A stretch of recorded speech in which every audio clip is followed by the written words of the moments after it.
প্রিয় শিক্ষার্থীবৃন্দ, আসসালামু আলাইকুম।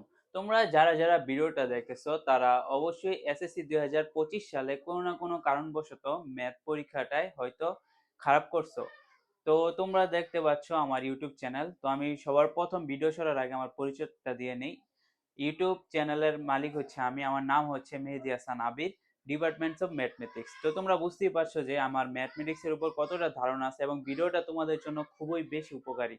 এখন এই ভিডিওটার মাধ্যমে তোমরা তোমাদের পরীক্ষায় খুব ভালো একটা প্রিপারেশন নিতে পারবে। তোমরা যারা যারা 2025 সালের এসএসসি পরীক্ষায় খারাপ করছো তারা মাত্র আজকে এবং কালকে এই 2 দিনের মধ্যে ভালো একটা প্রিপারেশন নিতে পারবা। আমার এই সাজেশনটা তুমি ফলো করো, এই সাজেশনের লিংক তুমি ডিসক্রিপশন বক্সে পাইবা।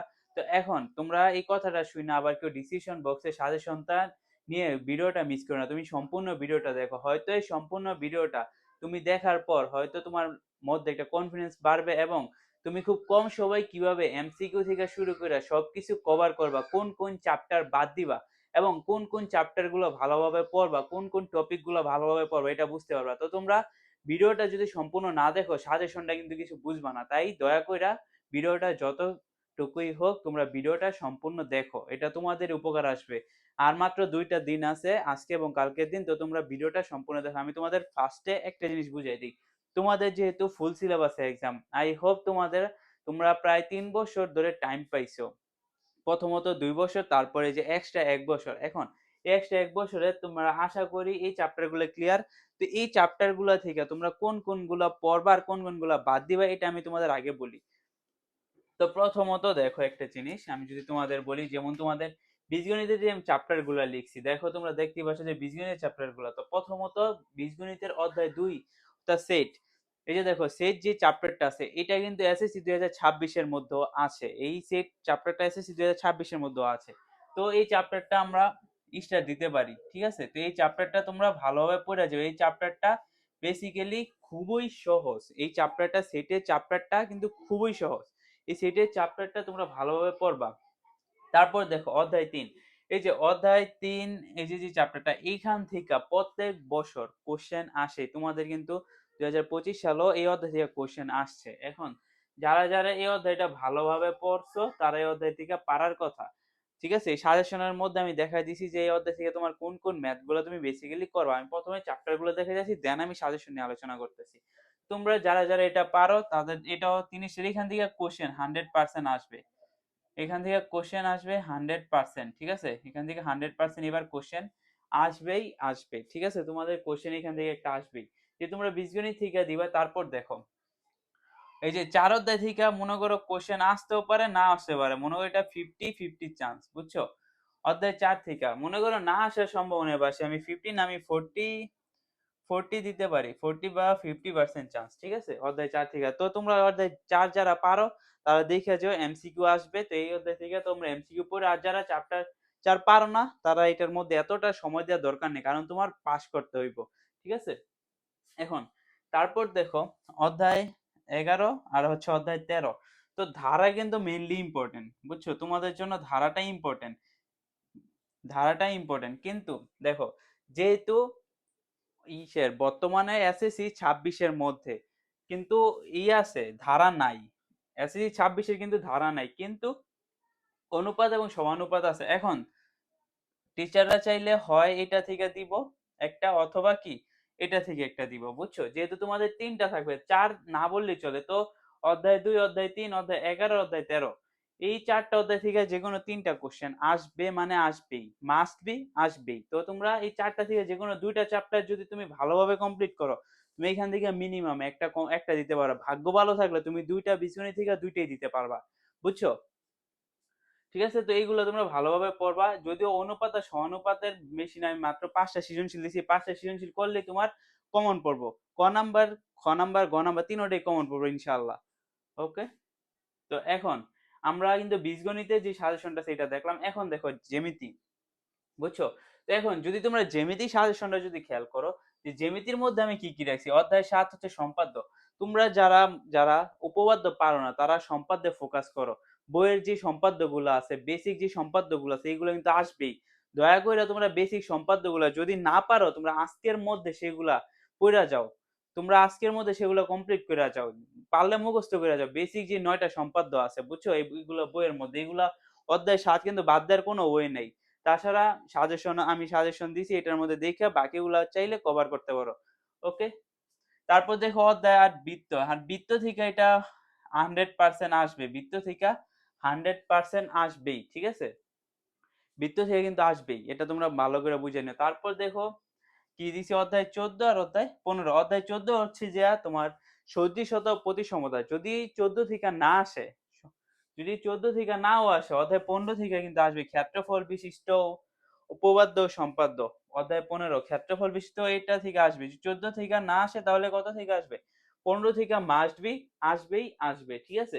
তোমাদের আমি বলবো, তোমরা যদি ভালো করতে চাও তাহলে বৃত্ত আর 15 পড়ো, আর যদি মনে করো নর্মাল যদি তোমার প্রিপারেশন থাকে তাহলে তুমি সম্পাদ্যটা মাস্ট বি ভালো করে পড়বা। তারপর অধ্যায় 15টাও তোমরা চাইলে একটু দেখে যেতে পারো। ওকে ওকে, তো লাস্টে হচ্ছে যে ত্রিকোণমিতি আর হচ্ছে পরিমিতি। ত্রিকোণমিতি আর হচ্ছে পরিমিতি। তো ত্রিকোণমিতি আর পরিমিতি বিভাগ থেকে তুমি কি কি অ্যান্সার করবা দেখো। এই যে দেখো, ত্রিকোণমিতি আর পরিমিতি বিভাগ থেকে অধ্যায় 9 আছে, অধ্যায় 16, আর এখান থেকে আছে অধ্যায় 10। তো এখন অধ্যায় 10 কিন্তু অনেক সহজ একটা চ্যাপ্টার। তোমরা যদি ত্রিকোণমিতি পড়া থাকো, অধ্যায় 10 কিন্তু অনেক সহজ। অধ্যায় 10 এর মধ্যে মাত্র দুইটা ম্যাথ আছে। অধ্যায় 10 এর মধ্যে বেশি না, মাত্র দুইটা। একটা হচ্ছে হেলিকপ্টারের ম্যাথ, আর একটা হচ্ছে একটা গাছ ভাঙ্গা যায়। ঠিক আছে, এই দুইটা ম্যাথ যদি তুমি পারো, অধ্যায় 10 কিন্তু কোনো ব্যাপার নাই। অধ্যায় 10 এর মতো সহজ মনে না আমার ম্যাথের মধ্যে কোনো চ্যাপ্টার আছে, তুমি যদি ত্রিকোণমিতি পারো। আর যারা ত্রিকোণমিতি পারো না, পরিমিতি পারো, তো তারা পরিমিতি পড়ে যেও। আর যারা ত্রিকোণমিতি পারো তারা ত্রিকোণমিতি পড়ে যাও। আর অধ্যায় 10 আমি এক্সট্রা করে রাখছি, এটা কিন্তু ইম্পর্টেন্ট। যদি আসে তাহলে এখান থেকে তুমি অ্যান্সার করে দিও, ঠিক আছে? এটার নাম দূরত্ব আর উচ্চতা।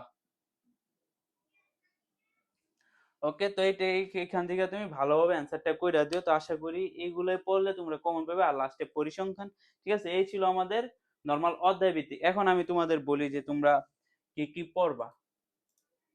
তো দেখো, অধ্যায় 17 থেকে মেইনলি, অধ্যায় 17 থেকে আমি কি কি রাখছি, মানে তোমাদের পরিসংখ্যান অধ্যায় থেকে দেখো, সংক্ষিপ্ত পদ্ধতিতে গড়, মধ্যক, বহুভুজ, অজীব রেখার আয়তন লেখো। এইগুলা যারা পারো না, দয়া করে আজকের মধ্যে এইগুলা তোমরা ভালোভাবে কমপ্লিট করো।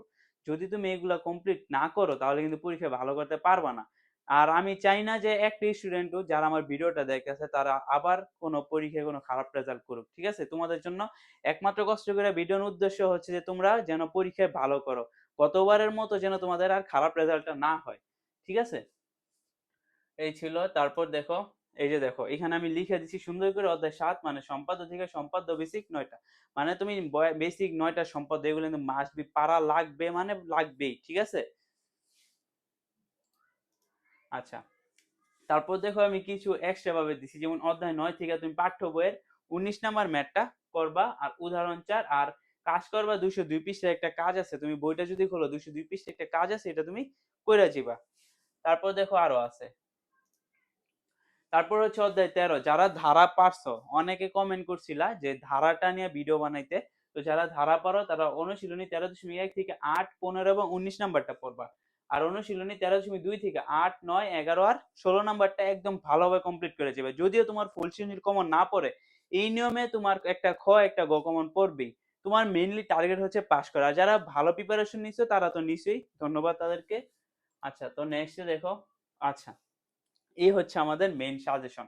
আমি প্রত্যেকটা অধ্যায়, প্রত্যেকটা ইম্পর্টেন্ট অধ্যায় থেকে মাত্র 7টা করে সৃজনশীল দিছি। অনেক অ্যানালাইসিস করার পর আমি গতবার যে সাজেশনটা দিছিলাম, অনেকে বলছে যে স্যার আমাদের তো আমাদের টেস্ট পেপার অথবা গাইডের মধ্যে 25 সালের এগুলা নাই, তো আমরা কিভাবে পাবো? তাই তোমাদের জন্য আমি সাজেশনটা রিমেক করছি, আবার বানাইছি।